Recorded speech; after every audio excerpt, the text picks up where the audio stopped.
Saludos, aquí estamos en la primera parte de la lección número 20 del curso de álgebra avanzada.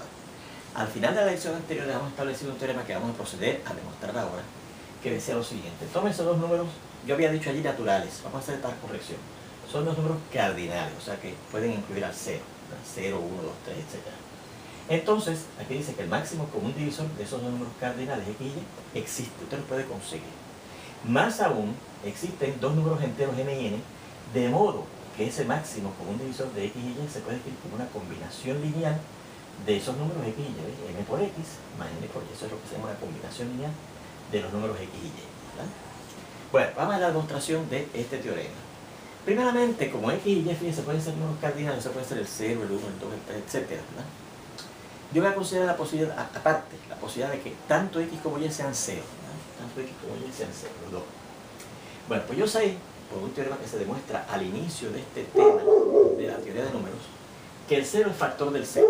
Si usted va al principio de este tema, va a encontrar que efectivamente el 0 es factor del 0. Así que el 0 va a ser factor de la x y la y, porque la x y la y ambos son 0. Así que hemos encontrado que el 0 es factor común de el 0 y el 0. También, si usted toma entonces un factor común a la x y la y, que ambos son 0, o sea que si la c es factor de 0, esto es cierto, ¿verdad? Porque también probamos al inicio de este tema que cualquier número es factor del 0. Así que fíjense que hemos encontrado que el 0 es factor común de el 0 y el 0, y cualquier otro factor común del 0 y el 0 también es factor común del 0, que es factor común de x y y.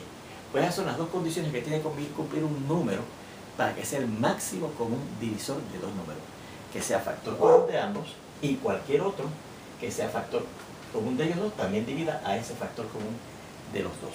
Así que efectivamente el 0 va a ser el máximo común divisor del 0 y el 0. Así que ahí tenemos la demostración del teorema para el caso en que ambos números, la x y la y, los dos sean 0. Además, fíjense que el teorema dice que yo podré escribir el máximo común divisor de cualquier pareja de números como una combinación lineal de los dos números. Y fíjense que efectivamente el 0, que hemos encontrado que es el máximo común divisor de 0 y 0, se puede escribir de esta forma como una combinación lineal de 0 y 0. M por 0 más n por 0 para cualquier pareja de números enteros m y n, ¿verdad? Porque m por 0 por la propiedad multiplicativa de 0 da 0 y n por 0 igual da 0 y 0 más 0 efectivamente es 0. Bueno, pues vamos a considerar ahora la posibilidad de que por lo menos uno de los dos números, vamos a suponer que la x, ¿verdad?, el primero de ellos, no sea 0. El segundo puede ser que sea 0 o puede ser que no. Y ahí terminamos de considerar todas las posibilidades, ¿verdad? Que los dos sean 0, que uno de ellos sea 0 y el otro no, como es en este caso la x no, o que ni este ni la y sean 0. Ahí están todas las posibilidades consideradas, ¿verdad? Bueno, pues en el caso en que uno de ellos dos no sea 0, yo voy a considerar este conjunto que voy a llamar S, que consiste, fíjense, en unas combinaciones lineales de los números x y y. Porque fíjense que son combinaciones lineales, la t y la y se van a ser números enteros. Y además, que donde esas combinaciones lineales dan mayor que 0, o sea, son números positivos. En particular van a ser entonces números enteros, pero positivos, así que fíjense que este conjunto S consiste de números naturales, porque son números enteros, ¿verdad? Porque recuerda que al multiplicar dos números enteros da un entero, y al multiplicar dos números enteros da otro entero, y la suma de dos enteros da un entero, y si son enteros positivos son números naturales. Así que ese conjunto S consiste de números naturales. Bueno, pues miren, recuerden que sabemos por un teorema que demostramos bien al inicio del tema número 6 en el álgebra intermedia, que cualquier número que usted cuadre da mayor que 0, da positivo, ¿no? Lo que podemos escribir, ¿no?, da lo mismo decir que este número es mayor que este, que decir que este número 0 es menor que aquel que está allá. Y x al cuadrado es menor que x por x. Ya usted verá por qué escribir x cuadrado de esta manera, x por x. También yo sé que el 0, por la propiedad multiplicativa de 0, es lo mismo que 0 por y. Así que 0 es lo mismo que 0 por y. Luego, por la ley de suma de las desigualdades, ¿qué desigualdad voy a usar? Pues esta que tenemos aquí, ¿verdad? ¿Y qué dice la ley de suma de la desigualdad? Que si yo este número que está en este lado de la desigualdad le sumo algo y le sumo lo mismo al lado derecho, lo que me da en el lado izquierdo sigue siendo menor en este caso que lo que me da en el lado derecho. Y mira lo que yo voy a hacer. A este 0 que está en el lado izquierdo yo le voy a sumar 0, que dicho sea de paso da 0. Pues será menor que si tomo lo que está en el lado derecho y también le sumo 0. Pero en vez de sumarle 0 por la ley de sustitución voy a poner 0 por y, porque 0 y 0 por y es lo mismo, ¿verdad? Así que fíjense que tengo esta desigualdad, que 0 es menor que x por x más 0 por y. Y esa desigualdad yo la puedo escribir de esta manera. X por x más 0 por y va a ser mayor que 0, ¿verdad? Así que si tengo que esta combinación lineal, fíjense que esta es una combinación lineal de x y y, ¿verdad? Porque tengo aquí un número entero multiplicado por x, más otro número entero multiplicado por y, ¿verdad? Pues si yo tengo una combinación lineal así, un número entero, t por x, en este caso x por x, más este otro número entero, s por y, en este caso 5 por y, si da positivo mayor que 0, eso quiere decir que ese número va a estar en el conjunto S, ¿verdad? Así que si hemos encontrado un número en el conjunto S, eso me asegura que el conjunto S no es nulo, ¿verdad? Eso asegura que ese no va a ser el conjunto nulo. Y como está compuesto por números naturales, por el análisis que hicimos ahorita, son números enteros mayores que 0 positivos, son números naturales. Pues recuerde que el principio del buen orden que estudiamos en el álgebra elemental decía que cualquier subconjunto de números naturales, como es en este caso el conjunto S, va a contener un elemento más pequeño de entre todos los elementos que contiene, ¿verdad? Y ese elemento más pequeño, en S lo voy a llamar D.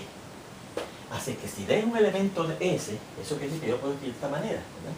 Voy a conseguir dos números enteros que los voy a llamar en este caso para el número D. Para el número D lo voy a llamar M y N entero, de manera que ese número D que está en S se puede escribir de esa manera, ¿verdad? En vez de T por X más S por Y, pues M por X más N por Y lo puedo escribir de esa forma en particular como una combinación lineal de X y de Y. Bien, pues yo alego entonces que ese número D, que es el número más pequeño que está en ese conjunto S, es precisamente el máximo común divisor de X y de Y. ¿Cómo lo demuestro? Pues mire, vamos a empezar diciendo que por el algoritmo de la división, como la X y la Y son números naturales, recuerda que, ¿cómo escogimos la X? Diferente de 0, la X era cardinal, ¿verdad? Pues si es un cardinal que no es 0, y los cardinales son 0, 1, 2, 3, etc. Y la X no es 0, pues la X es 1, 2, 3, etc. Es un natural, ¿verdad? Y la D es un número natural porque fíjense que la D es un número entero que es mayor que 0. Otra vez un número natural, ¿verdad? Pues entonces, por el algoritmo de la división, como la X y la D son números naturales, existirán dos números. Uno que se llama Q entero y otro que se llama R cardinal, únicos, ¿verdad? De modo que yo puedo escribir este número X como este número D multiplicado por este número Q, que se llama el cociente al dividir X entre D, más este número R, que se llama el residuo al dividir X entre D, ¿verdad?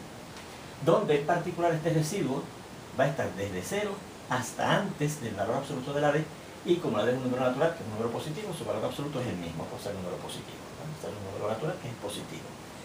Vayan anotando estas enumeraciones, ¿verdad?, a esta ecuación, en donde está eso es el número D, que supuestamente es el máximo común divisor entre D, X y Y, como un número 1, a esta otra ecuación que dice que X igual a DQ más R como un número 2, y a esta condición que tiene que cumplir la R, que la tenemos aquí como número 3. Bueno, pues fíjense lo que yo voy a hacer ahora. Yo voy a tomar la ecuación 2 y la voy a resolver para R. Así que vamos a cambiar aquí, borrar aquí, y decimos, vea que si resolvemos a 2 para R, obtenemos lo siguiente.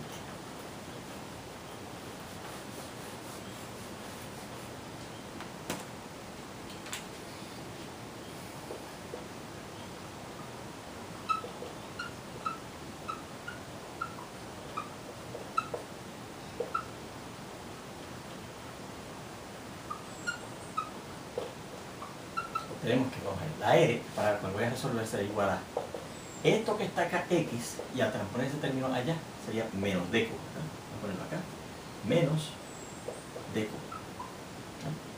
Entonces, si sustituimos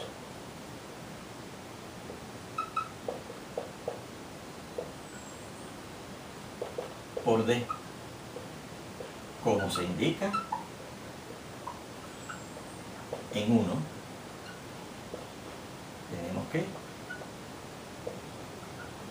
R será igual a lo siguiente, de X, ¿verdad?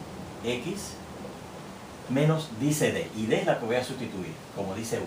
¿Y qué dice 1? Que D es MX más NY. Así que será menos, paréntesis, en vez de D ponemos MX más NY. Y esto dice que va a multiplicarse por 1. Y entonces esto será X menos, y si yo aplico aquí la ley distributiva de la multiplicación sobre la suma de la derecha, será MXQ y NYQ, pero como tenemos una resta al frente, pues será menos NYQ. Y esto yo lo puedo escribir de este modo, mire. Yo voy a asociar los primeros dos, ¿verdad?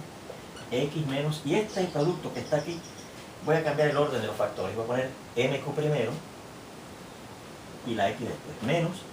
Y entonces esta resta la voy a cambiar a una suma, ¿ok? Este es más el negativo de, y entonces aquí voy a cambiar también el orden de los factores. Voy a poner nq y y. nq y y, ¿ok? Y esto se puede escribir del siguiente modo, fíjense. Ahora fíjense que aquí, en el primer paréntesis, al que asociar esos primeros dos términos, ¿verdad? Yo tengo dos términos que tienen el factor con x, pues saco la x del factor común a la derecha, ¿verdad? Con la ley distributiva de la multiplicación, en este caso sobre la resta de la derecha. Así que esto será 1 menos mq por la x, que lo saco de factor común a la derecha, más, y entonces aquí asocio este factor de 3, este término de 3 factores, asocio los primeros dos y me queda menos nq por y, menos paréntesis, paréntesis negativo, nq por la y, ¿ok? Bien. Bueno, así que tenemos eso, ¿verdad? Y ese resultado final, vamos a dejar esto aquí, un punto, y decimos, por lo tanto, vamos a reescribir esto acá, por lo tanto,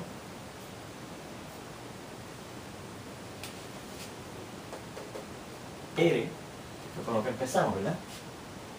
R será igual finalmente a lo que hicimos aquí, ¿verdad? Sacamos el factor con x a mano derecha y nos queda 1 menos nq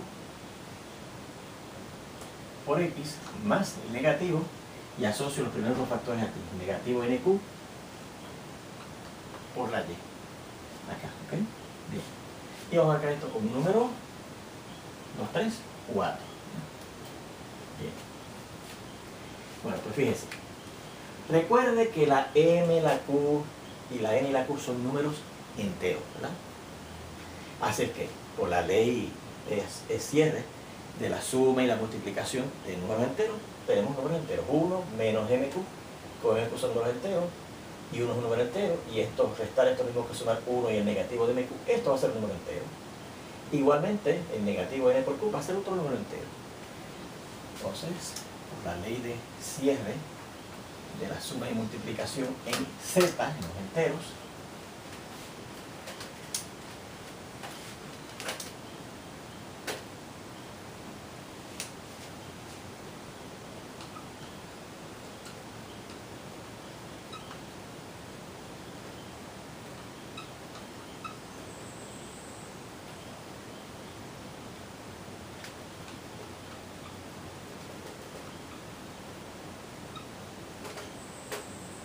z, ¿no? Yo puedo llamar a 1 menos mq, lo puedo llamar t, y eso va a ser un número entero. Y puedo llevar a negativo nq como s, otro número entero. Otro número entero. Luego, al sustituir 4 se convierte en lo siguiente, que la R es igual a 1 menos mq, que lo voy a llevar t, que es un número entero, por x, más menos nq, que lo voy a llamar s, que es un número entero, por y. Bien, bueno. Y esa igualdad no le va a dar ningún nombre. Ya lo decimos. Si ocurre que ese número R, que esta que está aquí, si ocurre que ese número R es mayor que 0, puede ocurrir, entonces, mire que lo que tenemos, que R se puede escribir de esta manera, y es un número mayor que 0. Si estoy suponiendo que es mayor que 0, pues sería un número mayor que 0. Así que R estaría entonces en S, porque se puede escribir de la forma en que se escribe el número que está en S y es positivo, mayor que 0, ¿verdad? Entonces R estaría en S. Pero ¿qué ocurre? Que yo encontré por aquí, miren, en 3, que la R era menor que la D. Y la D supuestamente es el número más pequeño que puede existir en S. Y aquí he encontrado entonces que si la R en este caso fuera mayor que 0, ¿verdad? Entonces la R estaría en S, lo que contradice entonces que D es el menor que está en S, ¿verdad? Porque la R es todavía menor que D, ¿verdad? Esto contradice, según 3, esto, según 3, contradice el hecho de que el número D es el elemento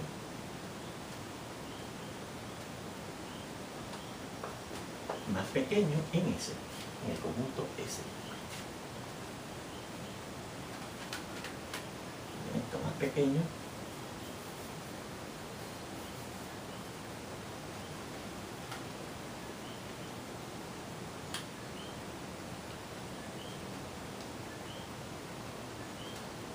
en ese conjunto S.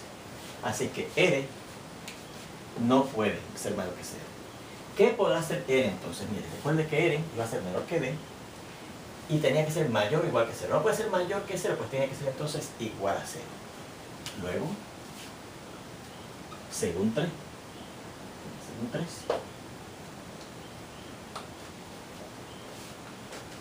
la posibilidad que queda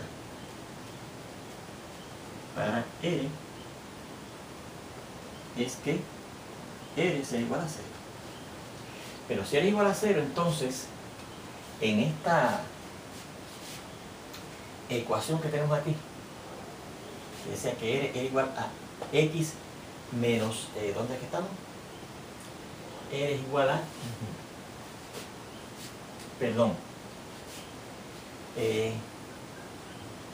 vamos a sustituir ahora donde, si R es 0, si R es 0, tenemos por aquí una ecuación, no la veo ahora, que me diría entonces, mira aquí, en 2, si la R es 0, entonces X me queda D por Q, ¿no? Entonces, 2, esto que está aquí, se convierte en X sería igual a D por Q más la R, que es la única posibilidad que sea 0, o sea, D por Q. Pero si la X es la multiplicación de dos números, eso quiere decir que este número D, que supuestamente estoy alegando que es el máximo común divisor entre X y Y, ¿verdad? D efectivamente hace el factor de X, ¿verdad? Porque fíjense que se puede escribir como D por otro número entero, ¿verdad? Y me da la X, ¿verdad? Esto último implica que la D es efectivamente un factor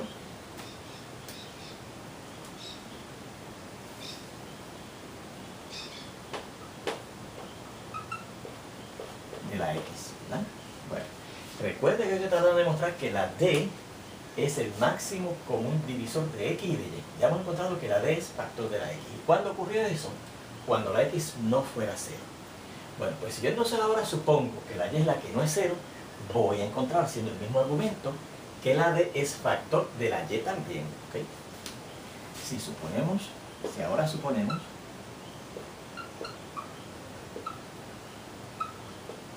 que la Y no es 0, ¿ok? Que la Y no es 0, veremos que la X, perdón, que la D va a ser factor de la Y también, ¿ok? Así que luego hemos encontrado